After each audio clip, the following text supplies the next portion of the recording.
اللہ رب العزت نے ہمارے نبی صلی اللہ علیہ وسلم کو جو نام گرامی عطا فرمایا احمد، اگر اس کا الف ہٹائیں تو یہ بن جاتا ہے حمد، اللہ کی تعریف۔ محمد میم ہٹائیں تو یہ بن جاتا ہے حمد، اللہ کی تعریف۔ تو نبی کریم صلی اللہ علیہ وسلم دنیا میں اللہ کی تعریف کرنے آئے۔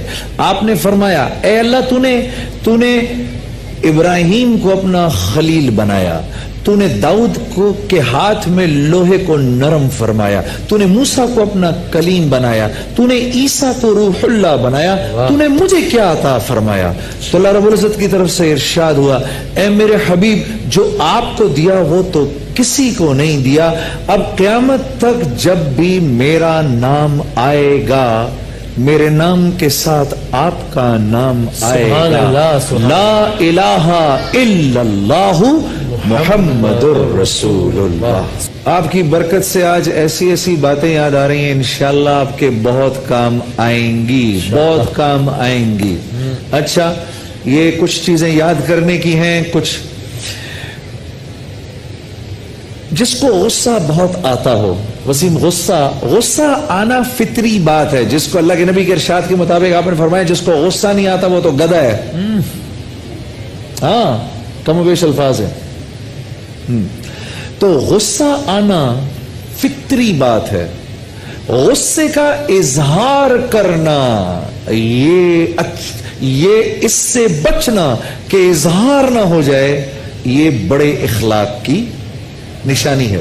دو چیزیں دوستوں اللہ نے بڑی کم اتاری ہیں دنیا کے اندر، ایک سنسیریٹی جس کو اخلاص کہا جاتا ہے، اخلاص اللہ نے تھوڑی اتاری ہے، ٹھیک ہاں، اور ایک اچھے اخلاق یہ اللہ نے تھوڑے اتارے ہیں، ہاں یہ ریئر ہیں، اور ان دونوں کو اللہ رب العزت نے ایک دوسرے کا جڑواں بھائی بنا دیا ہے۔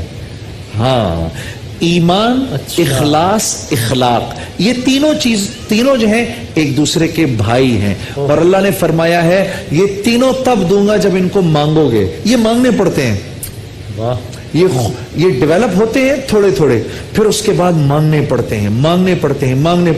تو جب غصہ آئے تو یہ سورہ آل عمران کی آیت نمبر 134 ہے، اس کو پڑھ لو، وَالْكَاظِمِينَ الْغَيْظَ وَالْعَافِينَ عَنِ النَّاسِ وَاللَّهُ يُحِبُّ الْمُحْسِنِينَ۔ وسیم بھائی، اگر ہر نماز کے بعد اگر کوئی اس کو پڑھے گا، اللہ اپنے فضل سے اس کو غصے پر قابو کرنا سکھا دیں گے۔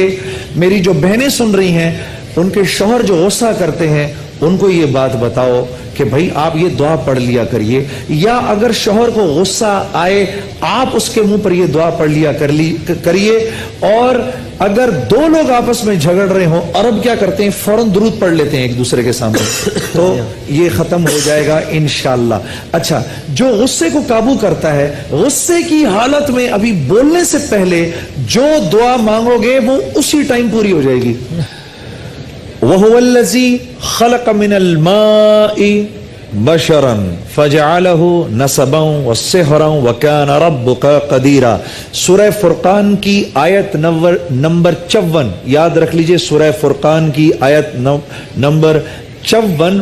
جب بیٹی کی شادی کر دیں، اب اللہ ہی جانے میری بیٹی کا نصیب کیسا ہے، تو نصیب تو بنانا اللہ کے ہاتھ میں ہے، اور اللہ کو منانا ہے اللہ کو خوش کر کے۔